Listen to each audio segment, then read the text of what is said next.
What up, y'all? It's Nametag, and it is hard to believe that we are on episode 55 of the LABL podcast. It's crazy because one of my aunts had texted me, and she was like, congrats on 6 years of LABL, Leading Be Legendary. And I'm like, damn, it has been 6 years. So, 6 years flew by quick. I started the podcast in 2016 itself, and then LABL itself, clearly, I started that 2013 or whatever. I forget what, I want to say it was May. Might have been May 2013. But this next episode, man, is very dope. If you're I guess I should say for this particular case, music-preneur, this is the episode for you.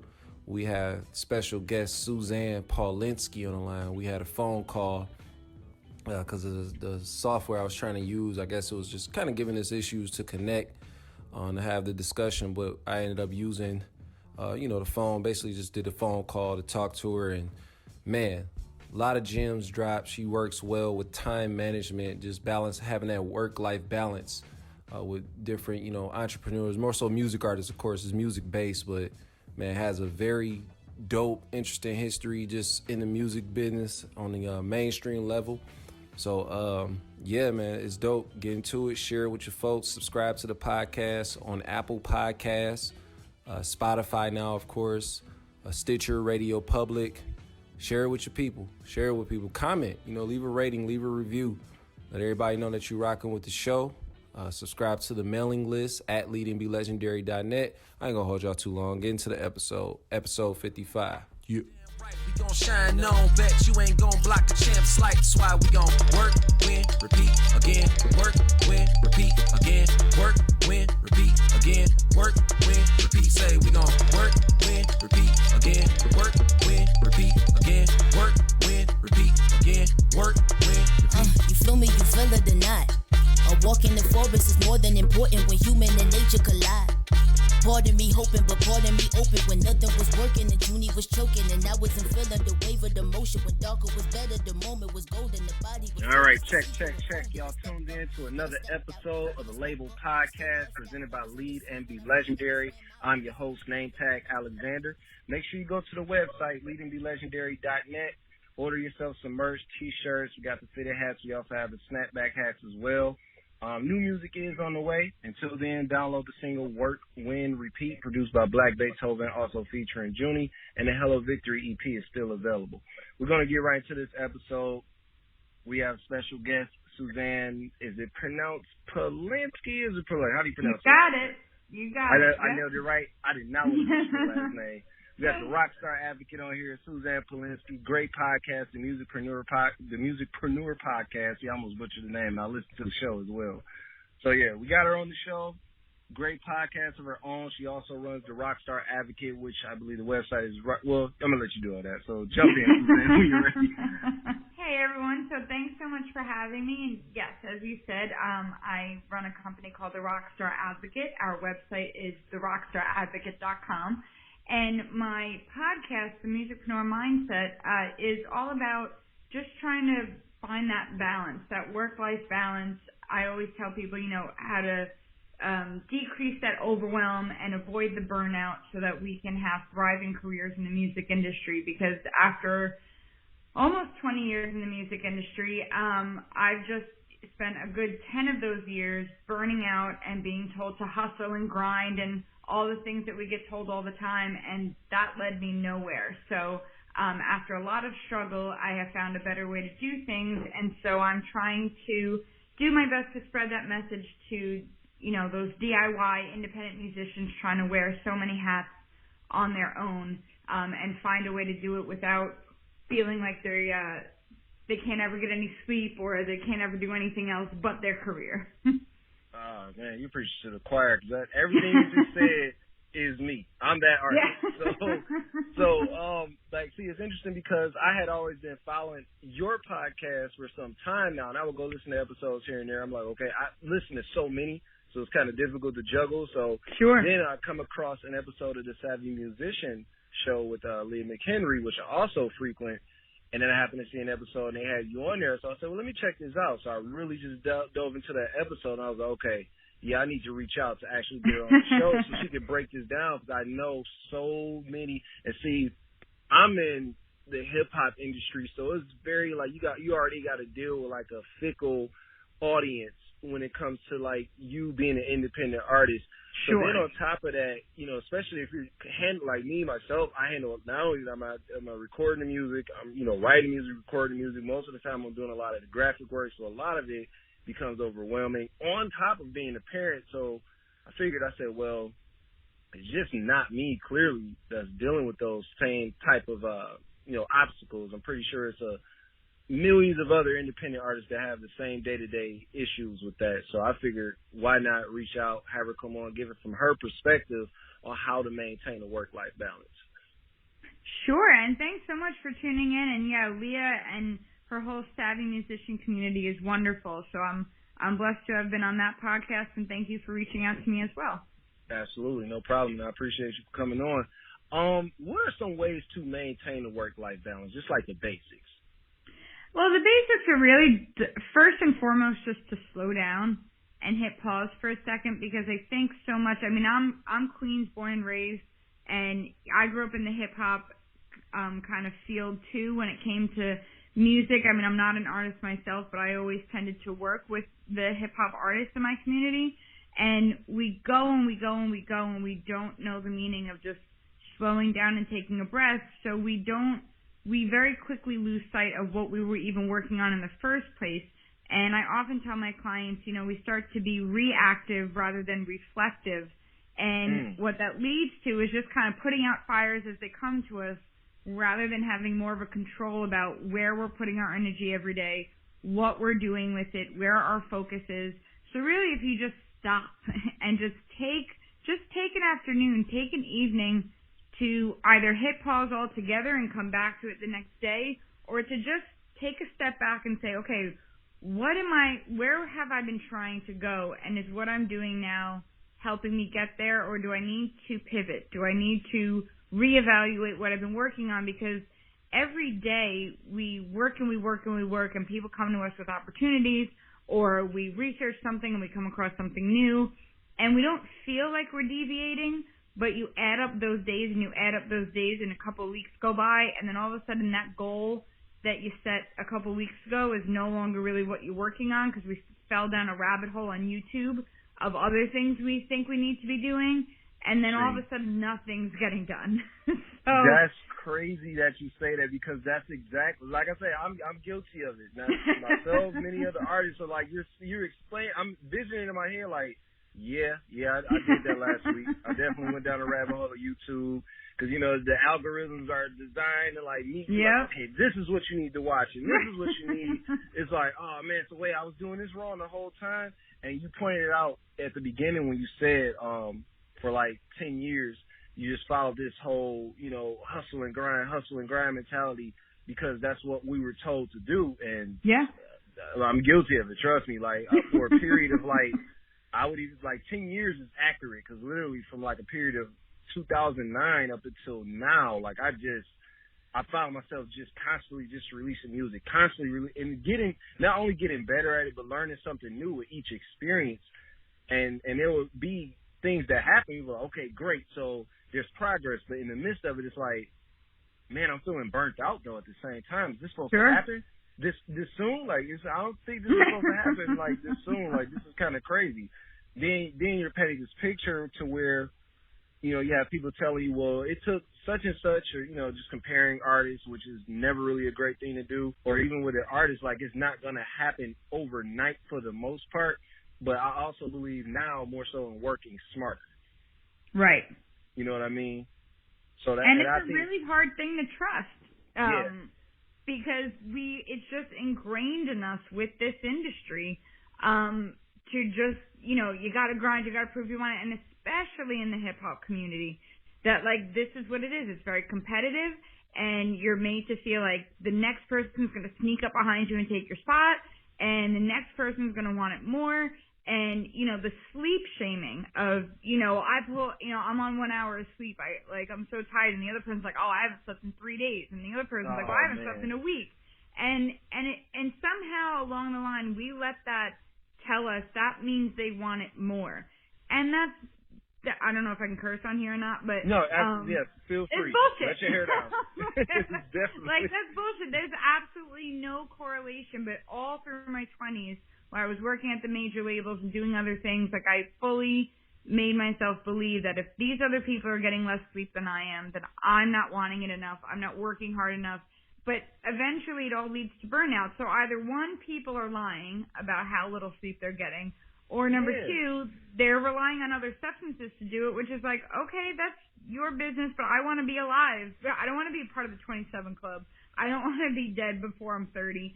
And so there's got to be a different way to go about doing that. And I think it's just, as you said, and you're spot on, comparing ourselves to other people that might have similar paths is kryptonite, because first of all, we never know their whole story. We don't know, nobody's an overnight success, so that's all bullshit. So we never know really what's going on behind the scenes with somebody else. So stop worrying about it, because again, I always think about it like driving a car. If you're looking over to that side, our hands and our feet follow our eyes. And just like our success and our productivity follow our focus. So it's like if you're looking towards the side, you're not going straight ahead. And, you really just got to say to yourself, listen, let them do them. I'm doing me. This is where I'm at right now. Here's what I'm dealing with. Here's where I want to go. And this is what I have to do. And it's really about just taking that deep breath and saying, okay, nobody else is living this life but me. I'm going to make it count for myself on my own terms. And just taking that breath and saying, okay, I know what it means to me. I know that I want it badly enough, and I know I can still get 8 hours of sleep and do it. And it took me getting very, very physically sick to finally trust, wow, I could work 4 hours a day and get more done when I'm focused than trying to work 15-hour days at the office and being burnt out and discouraged and pissed off. And that doesn't work. So I really had to really hit a wall before I was able to trust that whole working smarter, not harder thing. Yeah. One thing I noticed, I didn't like the feeling of having to rely on caffeine. Right. Really, okay, I've worked a regular 8-hour day or so, and now I got to come home. I'm a dad at the end of the day, so it's like work that has to be done there. But then at the same time, it's like, all right, now it's nighttime. Okay, this is my chance. This is where I can really focus and get everything that I need to get done that I wasn't able to get done during the day. But now I'm tired. So I'm like, all right, well, let me stay up late. You find yourself up. It's 2 a.m, maybe later. And then you're back up literally, like, depending on where you work or whatever, it's like the average person is probably going in, okay, I got to be here by 8 or whatever. So now, to make it through the day, you're literally just drinking caffeine and you're throwing them back. Like, okay, it was 1 cup of coffee, 2 cups of coffee. Now you got the jitters. And I just didn't like that feeling. So I was like, okay, something has to give. I have to figure something out. And man, like I said, you're preaching to the choir. Like I feel it, I relate, and I understand. But I just felt like it was a need for others to hear it as well. Yeah. You know what I mean? I figured I could send them everyone else's podcast all day. Like, hey, check this out, check this out. Okay, if I bring them my way and they listen to my show, now they're trapped. You got to hear it. It feels almost like see a lot of things too. I think especially in rap, it feels like I've noticed this. Everybody feel like they have to be the star. Like you have to be seen. You have to be the stage. I mean, granted, we're going to perform clearly, so the stage is going to be but I mean like the bigger stage as far as fame is concerned. And once I figured out, like, oh, you could do this and not have to be like the big star and have make a living off of this eventually, like, oh, okay. Or you can actually still work where you work and then still make a living off of your music as well. Like, oh, wow. So I started figuring it out and started understanding a little bit more of a balance. Like my whole thing now more so is sync licensing as far as just placements, television, film. Like once I started understanding that a little bit more, I said, oh, okay, I get it. That's a source of revenue right there. Absolutely. So if I can do that and still work at the same time, but then I find myself like, all right, I still got to put out some, the competitive. I get my competitive side is like, well, let me put this out to show people like, like, yo, I can rap. You know what I mean? Like, yo, Right. I'm real good at this still. Let's not get it twisted. But at the same time, Right. I'm presenting like a song that's catered to be placed in a commercial or something.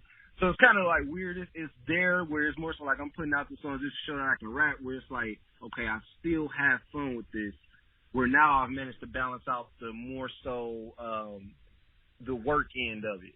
Because I was going crazy. like it's very true. And this affects all genres, but I've noticed over the years, and I work with all genres of music, but really in the hip-hop community is where it's the hardest to get through to some of my clients because it's the culture. It's like, you know, rap battles. It's about competition, and it's built on ciphers and all of this community-based art, but of like who can outwit somebody else or who can outburn somebody else or out-rap somebody else. Or age plays a factor. Age. Like just, absolutely. You know, I got to get this done before I get old.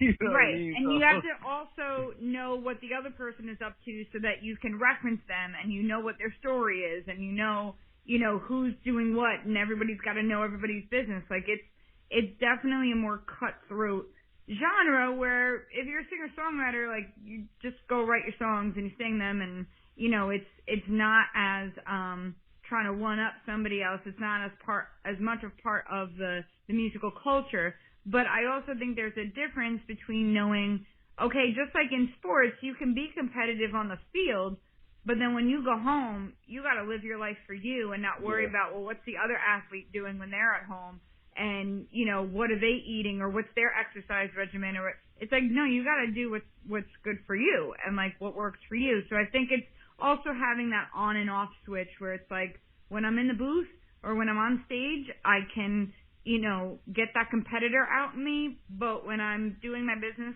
or when I'm with my family and friends, I gotta like shut off that competitive nature because then I can't just be present.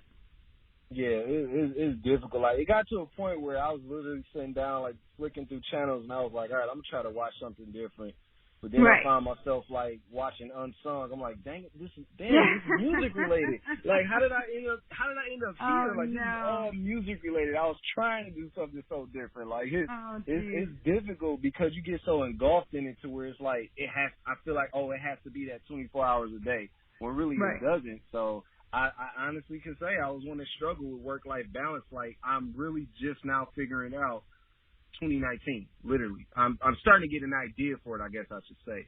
How do you feel like, for the most part, like most music, I guess I would say music-preneurs, I like that word, that's dope, why most music-preneurs don't maintain a work-life balance? Like maybe they get a start at it, but then they falter back and they still aren't able to maintain that type of balance per se. Yeah, that's a really great question. I think it's kind of two parts. One, I think it's just the creative nature of anyone that, you know, builds something from their creativity, where it's a lot of right brain stuff, so there is a lot of chaos mentally and emotionally, where it's, you know, those are your tools, that's what you build from, that's how you create. It's inspiration, it's not necessarily on a clock or a schedule, and it's messy, and it's, you know, it comes when it comes, and you know, there's not always a rhyme or reason to it, where then the business side of things, there's a lot more structure, and there's, you know, spreadsheets and numbers and all of this stuff. So it's kind of just, part of it is just not naturally having that left brain skill set.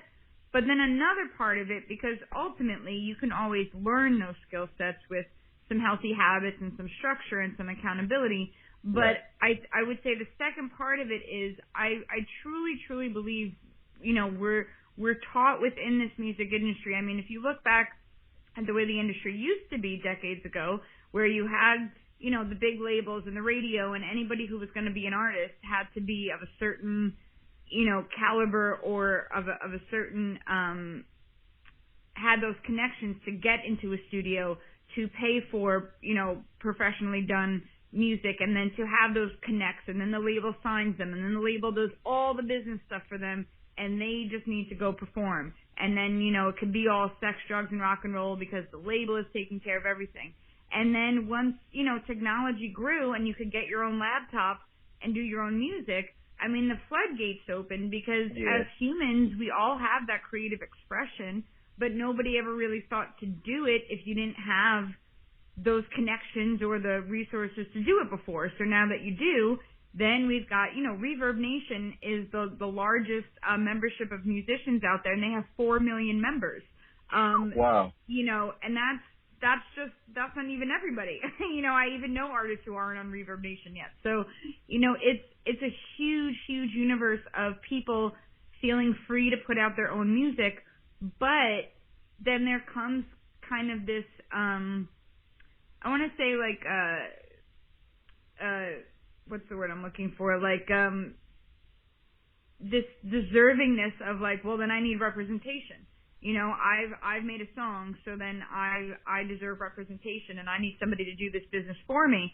And it's well, that's not how it works. You have to put on the business hat. Yeah, you have to do it. Nothing is handed to you, and it might have seemed handed to artists back then, but they had put in other work behind the scenes that we were never really privy to, and now where everyone's doing it on their laptop, and they're well, when I think back to the music industry that I am aware of, you record a song and then you get signed to a label. So that's still in everyone's mindset, and a lot of people don't realize how the industry has changed. You have to go get your fans. You have to engage your fans to make noise, and when they make enough noise, the record label will find you. It's not about knocking down their door and hoping they'll develop you so that you can go find fans. It doesn't work like that anymore. They don't develop artists. They're probably laughing at artist development. Right. They're just, and everything is so risky for them to invest in now that they say, well, no, come to us when they don't want to do any work. So they want you to give them an audience that you've built yourself. And once you're at that point, I don't know why you'd want to hand it over to a label anyway. Yeah. That's a whole different story. That's weird. It's so weird how that works. And it's you're exactly correct. To this day, everybody still want to put in all the work to get signed. And I get it because it's a machine. Now you put in all that work and someone can kind of handle it for you as far as I guess I would say the business side. But me personally, I'm okay, well, I done did all this up to this point. I feel like I'm kind of just handing this over as opposed to really just, I'm not necessarily having a partnership. It's almost yeah, you know what I'm saying? It's I'm just kind of, here, take it. You know what I'm saying? As opposed to just, well, let's work together and figure out how we can have this done. And a lot of that comes from the fear of telling yourself, or, again, looking back, when we don't have enough history yet of this quote-unquote new music industry for people to really fully take it in and understand that it's changed yet. I mean, it's been different for at least 15 years now, but if you compare that to the decades of how the old system was, people still are tied to thinking of the music industry in that old way. So when they still think back to it, they think, well, I'm just a performer, so I don't know this. And so when we tell ourselves, I don't know this, I can't do it, I'm not good enough, I'm just a performer, then not having that left brain skill set and this fear of that you're going to do it wrong, you're going to mess it up. So musicians kind of throw their hands up and say, well, can't you do it for me? That's the thing I hear the most from every artist. Can't you do it for me? That's interesting that you say that, because I literally had a guy that I was talking to about music the other day tell me, he said, hey, I just found out, did you know that artists can upload and get their music on iTunes and everything now? I look well, yeah, that's kind of only been going on for the last 10 years, if not more. So it makes perfect sense. There are a lot of people who just, it hasn't even settled in yet. Times have changed completely. This is not the same industry that it once was. Right. And rather than taking time to learn that, it's all fear-based. So it's and you get so immersed in writing and recording your own music, which is enough of a mountain to tackle, that when it's done and you realize, oh, I'm just getting started. I haven't even, like you said, uploaded it to iTunes or worked on my social media or figured out who my audience is. And they start to think of all that, and that's when the overwhelm sets in. And then it's, okay, well, I need this music to get out because, again, as you said, it's that rush that I got to do it now. Yeah. I'm going to get older. I can't do music when I'm older. Apparently, there's no old people making music. Apparently, and there's a cap at a certain age. I can't put it out anymore. Or you're going to turn into a pumpkin. So so then there's this rush, and then people then it's, well, can't you do it for me? Can't somebody else do this? I'm no good at it. I can't do it. Those are just excuses because you don't want to admit to yourself, this is going to take longer than I thought. That's all it comes down to, is just understanding as soon as we can wrap our brains around, oh, this will take longer than I thought, and that's okay. If we don't accept that, we will always be burnt out. We will always be overwhelmed. We will always take on more than we can do at once. Because it's this panic of it has to get done now for no reason. Like I say to clients, well, why now? And they never have an answer. They're just like, I don't know. There's really no rush. I feel it. I just feel it. You got to get out. I got to put it out there. Right. Because even I felt that way sometimes. I even, because I recently said, now, as of this year, I've set on more music than I've ever done my entire career. And as I was sitting there, I had recently posted on Twitter, I said, well, I've been sitting on a lot of music lately, and that's never been me. Right. And then I thought about it after I posted it. I was like, well, what's wrong with that? Like, right. It's not like I'm sitting on it without the intent to put it out, because my intentions are to put it out, and it's going to happen. But it's like, okay, it needs to be put out properly. So, right. Like you say, like you have to have a why. Like, there's no sense to just be like, well, it needs to get out, and you don't really have a reason behind it. Like, okay, because now you're going to put it out there. There's no reason behind it. You didn't have a plan, and now you're going to be disappointed because you didn't do anything properly. You just wanted to rush and get that music out there for it to get lost in the shuffle of all the other music or the artists who thought the same way you did to put it out. And now all y'all are bitter and upset with each other. Like, oh, man, you're not checking me out. So it's like, yeah, you wanted to rush. So, right. And I think there's something to be said about, there's on one hand, I understand how artists get so attached to their music and they want every release to be this big whole release. But, I've talked to a lot of songwriters who are well into their adulthoods and later in life. And, they say when they were younger, it was this, oh my God, every song is going to be my next big song. And when you get used to decades of writing songs, you look back and you realize, like, no, like sometimes you just got to write it to get it out of you so that you can get to the better stuff. And that, every song isn't going to be your best song. It's not going to be the hugest hit. So I always say to artists, if you really love a song and you're behind it and you're excited about it and you want to make money off of it, as you were saying with licensing or with any other type of big launch, then yes, sit on it, do it right, take your time with it.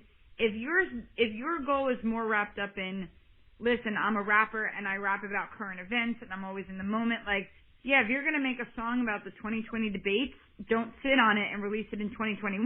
This is what I wrote about last year, y'all. Right. But then on that hand, then if it's very time sensitive in terms of content, then done is better than perfect, and you just got to get it out and put it out there as content and then move on to the next thing. But if you're really wanting to knock something out of the park, then you got to take your time with it and plan ahead. Yeah, and I'm starting to balance both. Like I said, yeah. I might want to talk about something like just to get it out there. It's like, well, this recently happened. I thought that would be a clever thing to say. Let me just go ahead and get this out there. It's just target practice for the most part. But then I'll have my days where I will literally set out a block of time, like, okay, I'm working on this song because I feel like this is licensing worthy. Let me take my time with this. And I really have a bucket now of those type of songs, but then there's on the flip side, I have the bucket of songs where it's like, okay, let me just put this out there for now. I love that term, target practice. That's exactly, yeah. That's how I treat it. Like, when it was okay, let me just, hey, y'all, I can rap still. Like, I'm working on the songs. Listen, you get barred up, too.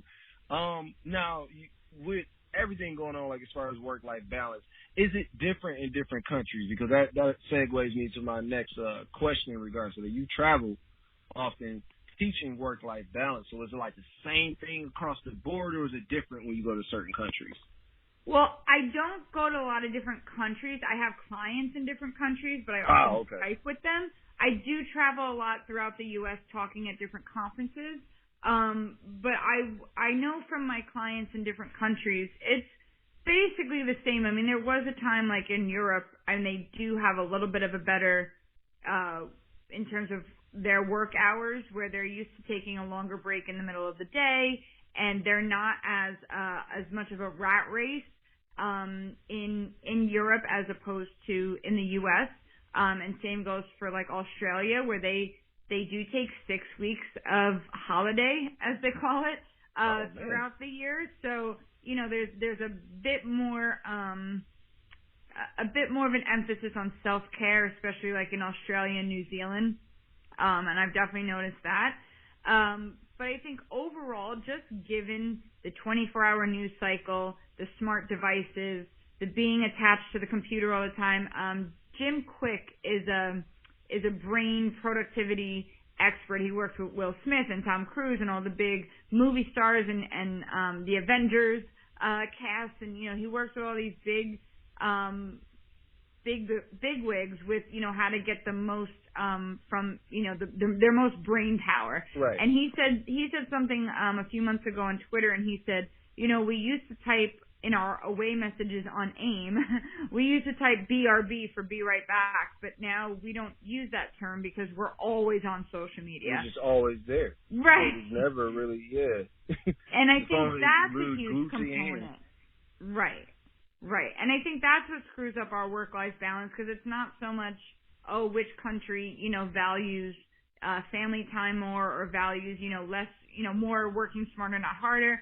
But it's also like no matter where you are, if you've got a smart device, you're throwing away time down the drain somewhere, somehow, and you're getting stressed out by everybody's highlight reel that you're seeing. Yeah, exactly. Like, it felt like a lot. Like, it's just a bunch of noise, and when you log on, it's like everybody's yelling at you. That's the best way I can explain it. It really feel like everybody is yelling, and you trying to catch who's yelling the loudest or something. I don't know. That's like a weird way to explain it, but that's what I get from it. It was loud. Everything felt like a reach. So I said, okay, let me get off here for a couple of days, and then I noticed that I think with a lot of people, they feel whether you're an artist or not, an entrepreneur, I think a lot of people just see social media as a job. Like, to them, like, okay, well, I need to say something today. It's like, no, you don't. Like, you really don't. Like, you didn't have to even say that. Like, no, you could stay off for like a day or so. Like, it's fine. It's okay. You're not missing anything. Trust me. And if you are missing something, you got a community of people already in your phone, such as family, friends. They're probably going to link you to that. Hey, did you see this on Instagram? Or, hey, did you see this on Twitter? So it's like, you'll be okay. You don't have to jump on there. It's all right. It's fine. So you started out interning for a well-known record company that I noticed when I read your bio on the website. Can you speak on that? Sure. So when I was 18, I started going to Drexel University in Philly, and we needed a co-op to graduate. So I was very lucky enough to happen to have one of my brother's best friends. Shout out to Marcel. She worked at Atlantic Records in their sales department, and so she got me an internship, and I ended up interning there, I think, 3 years.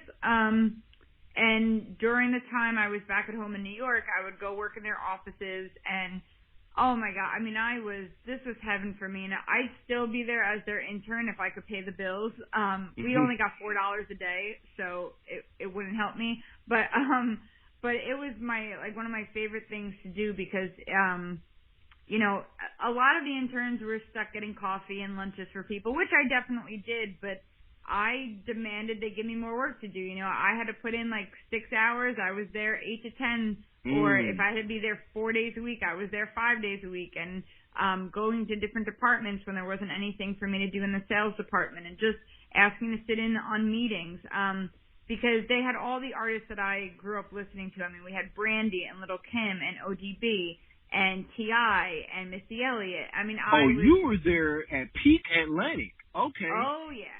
I was in heaven. I was literally in heaven. And I was also there when they were filming Little Kim's Countdown to Lockdown. And The Naked Truth is still one of my favorite albums of all time. But that was kind of when we were there during the whole, Little Kim was getting sent off to jail, and T.I. came in, and Yolanda Adams came in, and all these different artists came in to film, their well wishes. And it was just such at least the people I dealt with were always just so happy. And we had Death Cab for Cutie and just a lot of other really big bands, Kid Rock. And it was just really awesome that everybody was supportive. Everybody loved the music. It was just such a wonderful family of people that even to this day they have reunions for people working there, and they keep inviting me. I'm like, I was your intern. Like, nobody gives a rat's ass that I was there. But when I go, even if they don't remember me, they welcome me into the reunion, and it's just such a great network of people.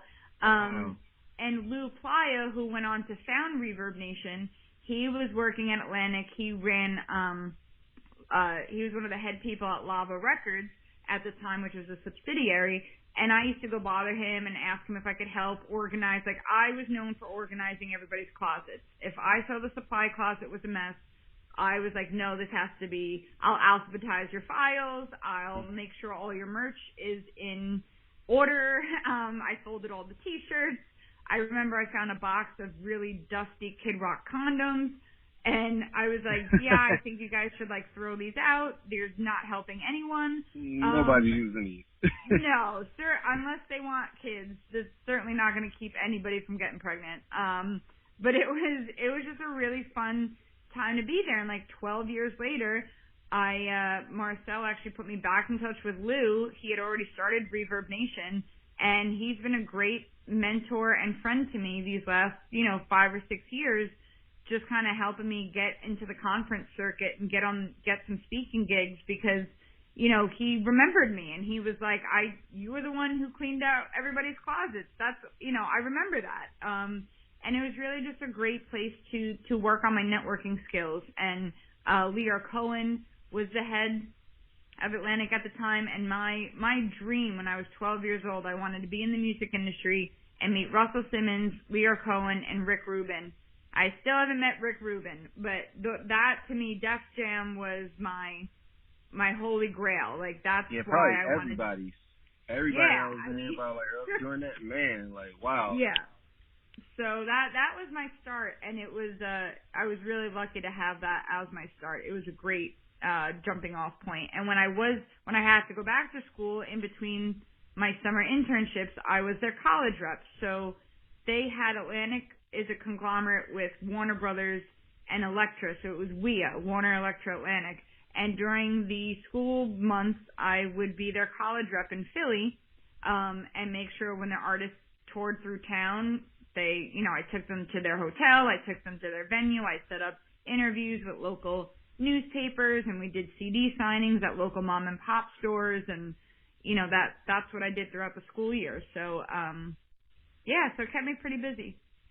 Man, so from that, you also started your own record label early on. I believe I read that right. Yeah, started your own record label. What was it called? Well, at first it's called Rock, Paper, Scissor, which luckily we got rid of that name fairly quickly, and then we became. You gotta explain that. we were very much. My roommate and I were very much into trap music, and when Sierra was just coming out, a lot of the southern rap was more slow. They called it chopped and screwed, so it was more slower. And with Lil Wayne and everything, they were always referencing scissor. So we were like, all right, rock, paper, scissor. We're gonna work with chopped and screwed music, and that's what we're gonna do. Oh, I heard that wrong. Wait a minute. Now it's funny. So it wasn't. I thought you at first said rock, literally rock, paper, scissors. So it was rock, paper, scissor? Yeah. Okay. So I get it. Yeah, it makes sense. I see why you say it. Not every idea out the gate. Not every idea out the gate is the best. But trial and error. We live and we learn. So that was the plan, to work with chopped and screwed music and really kind of make that our goal. And then But it had to be on brand, though, for that era of music, though, at that time. Like you said, it was trap music. That was more so like that era. Because I remember what era you're talking about, too. That was around maybe 04, 05-ish. Yeah. Around that time. Yeah, 03, 04, yeah. Houston was rocking. That was around the time of, Tippin', Still Tippin' was out there. So that actually, now that I think about it, that label name probably was on brand, like perfectly. So it could have worked. We tried.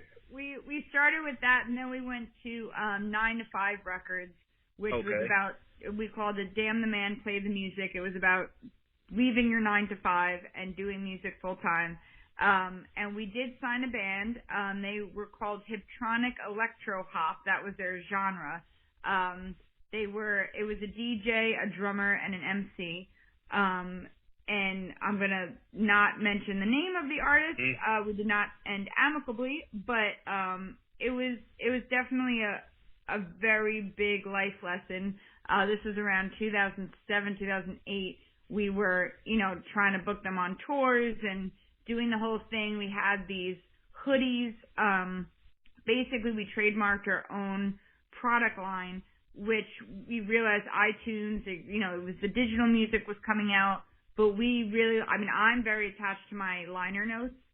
So rather than a CD jacket, we came out with hoodies, and they were liner notes. They were CD booklets with downloadable codes in them. And this was before like Bandcamp came out with their downloadable cards, and all this was like way before that. We had a friend of mine build an app so that you could put your code in and download the music, and we thought we were so cool, and we got all the trademarks and copyrights, and we thought we were on to the next big thing, but we just didn't have, the burnout was real, and we didn't really understand how to delegate certain roles. We didn't understand, we were each doubling up on the same type of work, and nothing was getting done fast enough. I think a lot of it was we were having poor communication with the band. There were things that, contracts, I come from a paralegal background. I think contracts are wonderful, and you should try to read them and understand as much as you can. But contracts, as lawyers say, are only as good as the paper they're written on. And the band that we signed with, no matter what it said in the contract, they were just going to do their own thing the way they wanted to do it. And so that pretty much just led to the end of our relationship. And then we felt like, okay, maybe artist management isn't our strong suit. So we changed 9 to 5 Records to 9 to 5 Consulting, and we focused more on like marketing and social media management for artists. And that went on for a number of years, and then we decided to just amicably split because she wanted to focus more on being an artist herself, and I wanted to focus more on not writing always another. That way. It is always that way. Everybody want to be the artist. No way. Well, I think it's hard. I feel very fortunate that I don't enjoy being an artist, because I think it's very difficult to consult other artists and feel like you're putting your time and energy into building their career, and then you're like, well, where's my career? Well, I got to put time into my career. But you know what? Salute to you and anyone who's like people that I know, like everyone out there that was an artist at one point or just thought about, even if you thought about it, like, but just to be like, you know what? I can do this. I like it. It's cool. But at the same time, it's just not like the dedication you really got to put behind that to really just say, you know what? I'm not going to do that, but my services are better over here to help those artists. Right. That's a huge step. It's something that I've battled with. I know artists that battle with. It's like, it's so many other things you're great at, but you get so locked in and, no, I just got to create and I got to put the music out there when you could be missing a huge opportunity on this end. So I say that every time. And then you mentioned going to taking up school for paralegal, right? Did I hear that correctly? Right. Mm-hmm. Okay. And this was at the same school in which you got the intern, where it wasn't like a college switch up or anything, same school? When I got my master's? Well, yeah, no, because I remember because I know you said you were out in Philly, and that's how the whole thing with the intern came about with Atlantic. So this was the same school and where you went? Yes. Okay, yeah. Cool. Yeah. Dope. Very dope. Very, very dope. Then you mentioned it. That segues me into my next question, because you completed your master's in psychology. Like, what, like, are you still applying that? Like, how does that, work out as of today? Well, I can imagine, like, maybe someone with, well, no, go on. I don't want to get an answer. I don't want to get an answer. I'm getting deep in thought. Like, wait, so technically, well, no, go ahead. I'm sorry. No, it's a great question. So when my business partner and I parted ways, I kind of did all of this because of the teamwork. I did all of this because I enjoyed having somebody to bounce ideas off of and work with. And so I couldn't really see what I was going to do myself. I didn't want to keep doing the social media marketing stuff. And so I always say, when you're stuck, it means it's a good time to go learn something. So I left being a paralegal to take an accelerated master's program in psychology at Queens College in Queens. It was right down the block from my apartment. And I just thought maybe I would leave the music industry to be a school social worker. And I interned there for almost 2 years. And I just realized I completed my master's, but I didn't have the wherewithal. God bless social workers and school counselors who just see the most horrific things every day. I just didn't have the makeup for it. And so at the same time, I had previous clients, musician friends of mine coming to me and saying, you got to come back, you got to do music, you got to start a new business, we need your help. And I said, I don't want to write another bio. Like, I got to figure out a different way to help you guys. And they said, well, you're always giving us great advice, and, you're helping me with my post-tour depression, and, now you've got your master's in psychology, so I am a legitimate therapist. I'm not a psychologist, there's a difference, but I am a therapist and a counselor. And so they said, well, can't you do that? And I was like, oh, I could. And so I hired a business coach to kind of help me figure out, all the things I couldn't do with my previous business, like understand how to generate leads and build up your client base and how to price your services and how to market yourself, like all that entrepreneur stuff I didn't know how to do. So they taught me how to do that, and they showed me how I could implement my therapy background with my music industry background, and we came up with some services. And as they were teaching me, I was realizing, no, this is what I have to teach musicians. Like, they don't know how to get more fans and generate an income and understand different income streams. And so, everything I was learning, and they were teaching me how to work smarter and work fewer hours. And that's when it all clicked, and I was like, okay, this is what I need to do. A lot of what I do is therapy-based.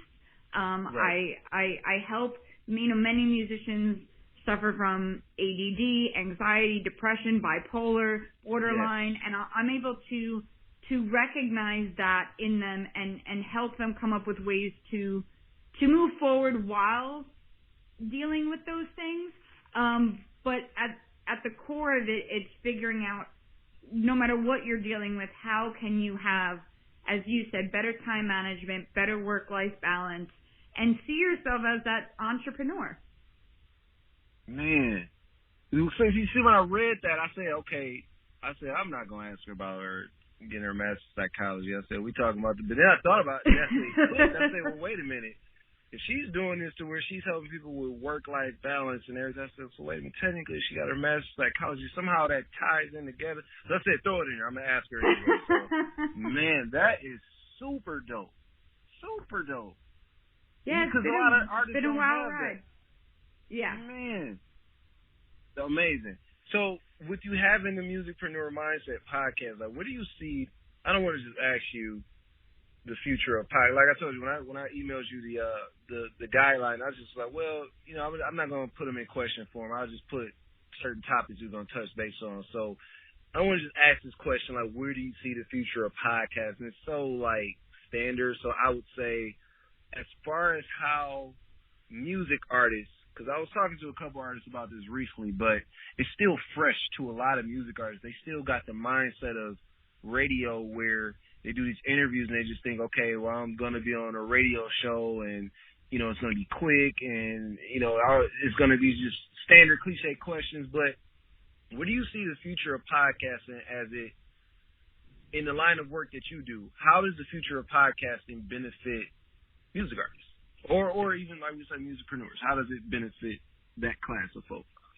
Absolutely. I mean, that's a really great question. I've never been asked that before. But I think where it is that it's not going to go away. It's a wonderful way. People are taking in content so ferociously and so 24/7. I mean, people need something playing 24/7. And the beautiful thing about this is the same beautiful thing that happened in 2002 when iTunes came out, was that now other artists didn't have to wait till they got signed to a label to get music out to people. So, you have these musicians. A good friend of mine, Jason Spiewak, runs Noble Steed Music, and he said, great music will always find an audience. That's kind of like his company's tagline. And it's true. I mean, if you are, if you're talented, if you know how to create, mix and master a really great song and get it out there, it's good quality music, no matter what genre it is, no matter if it's the most, it could be, I have a client who plays Native American flute, and they make a living with their music. It's Native American flute, but there's a space for that. There's an audience for that. There's a need for it somewhere. And so they always say, I learned with my business coaches way back when, the riches are in the niches. So if you can niche down and find out who your audience is, you can make a living from it. And so that's how I feel podcasting is kind of like when musicians could open up a laptop and make their music.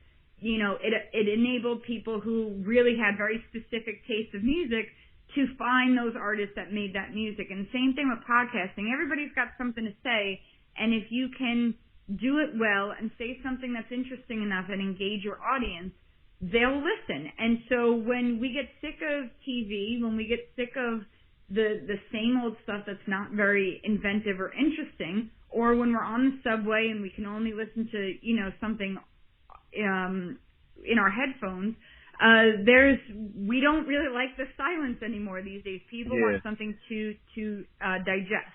So it's weird. I literally feel like I can't sit quietly for more than 15 minutes. I'm like, right. I gotta. Even when I go to sleep, it's like, all right, something gotta be playing. I'm so used to that consumption of just content, like you said, the 24/7 thing with the news cycle and just everything that's going on. It's kind of hard to keep everything silent. Like I said, no more than 15 minutes. Absolutely.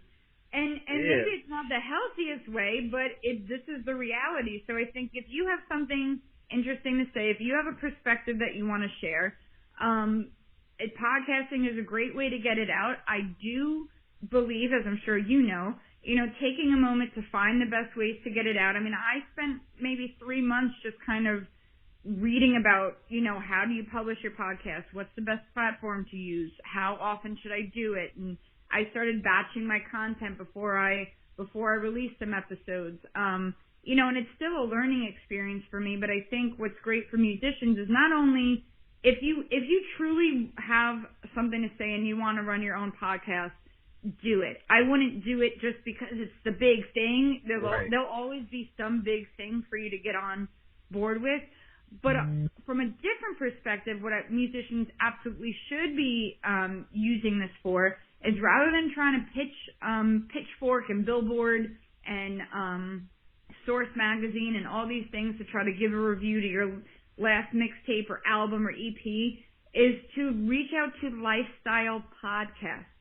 Reach out to, if you're, a flautist who is really into yoga and, meditation, reach out because that's where your audience is. And ask them if they can interview you. I knew I was on point with that because I was talking to an artist about this, and I was explaining. I said, well, you just go on a podcast, and here's the dope thing about podcasts. You can go on there. It doesn't have to specifically be the entire episode is 100% about your music. Like, there's other things you like to do, I'm pretty sure. Like, there's other topics. You probably tired of talking about music. So, talk about other things that's going on. I'm pretty sure, more like you say, if it's a lifestyle podcast, boom, now that's a whole nother fan base. Well, who is this person they listen to that podcast all the time more than likely. So now they wonder, well, who's this artist that was just on there? They're interested in you now. Well, let me go check out their music. Boom. Right. So I just always wanted to ask. I always ask this question with people that's on the show that have a podcast. Like, what do you see the future of podcasting? That's that. And I'm like, well, at the end of the day, it is a music podcast that I have here. So why not just get a perspective from someone on the future of podcasting and how it impacts artists? Yeah, there's a really wonderful conference called the Podcast Movement, and it's this gigantic conference. And it, you can learn how to monetize it and how to, do all these really fancy things with it. For me, I like it as my free content, and I build my mailing list with it, and I, get my message out. So everybody has their own, goal with their podcast. I think it's endless. But for me, it's my free content. It's kind of, leaving my business card somewhere and just saying, here's what we can talk about, and here's how you can learn more. Yeah, exactly. You just make business cards. And everything is in the description. Whatever you need is right there, and it's gonna guide you back to something. So you nailed it. That's another question I almost didn't ask. So I said, let's just throw it out there and see what happens. This has been a great episode. I'm glad you took the time to talk to me. I'm so glad you reached out. Yeah, I'm an MC with a podcast from Detroit, so I was like, I like this show. Let me go ahead and reach out. I'm gonna try to get Leo on here as well, because I think she runs another great show as well. They give good ideas and point. I'm trying to link with so many different music podcasts and get different perspectives from everyone, because I don't always want to have let me get just hip hop artists on here. Let me get the person that has a hip hop podcast. No, let me get a different perspective on here to see what's really going on out there and make sure I'm not tripping, because everything you said is reconfirmed. Say, okay, I'm not tripping. I'm not crazy. You got it. Drop your the website for the music. Well, I guess it's the Rockstar Advocate where you're gonna find everything. But drop the website and your social media where they can reach you at. Sure, it's therockstaradvocate.com, and it's at rockstaradvo on all channels. And we've got a summit coming up at the end of September. It's called the Music-Preneur Mindset Summit, same as the podcast. And you can also tune in virtually. We're going to be live streaming every workshop and session. And so you can find all about that right on the website. It's the first thing you'll see. And I hope your listeners will think about joining us. But if not, I'm just happy to have had the time to talk with you, and I look forward to sending more music industry people your way. And y'all heard her say she was from Queens, so this is hip-hop and bed. Come on through. Queensbridge. Thank you. I appreciate it. I'm going to email you when I get the episode going. Awesome. Thank you so much. This was great. Appreciate it. Thank you. And we're going to close this episode out with a new joint that I got produced by Nameless. Shout out to y'all if you're familiar with the For Namesake series. It's actually called Bodiez. This joint was actually featured on a beat project that Nameless dropped in 2017 called Beats Original Volume 4. That's a dope series y'all might want to go back and check out. It is on all the platforms. Anyway, Bodiez premiering here first on the Label Podcast. Actually referenced a couple classic joints. Y'all check it out. Be sure to drop a comment. Let us know what you think.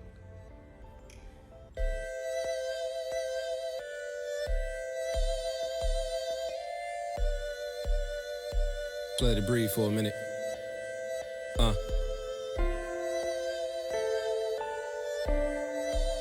Slum Village. What up? Had a hook that went something like, don't sell yourself to fall in love with those things you do. Don't sell yourself to fall in love. Those things you do. She said that she could be well-grounded, keeping me focused. Make sure I keep going and not to deviate from my goal list. I'm grown, ain't trying to end up alone and old. And you ain't trying to be a loner alone at home. What's on your heart and your mind? We can have a discussion. Say you having difficulty when it come to trusting. Word, I listen and emphasize. Cause I know how it gets. The relationship goals getting missed as if the missile was misaligned and the relationship's a divide. Now you're left listening to Solange songs on repeat, or either you decide to slide left when listening on Tidal or your Spotify. As you wishing to be the apple of somebody's eye. Was I supposed to be the next in line to be that guy? And if I am, what happens after this? I can't be held accountable for your happiness or you for mine. But who decides the proper time to settle down? I mean, honestly, who can vouch and say they got this love shit figured out?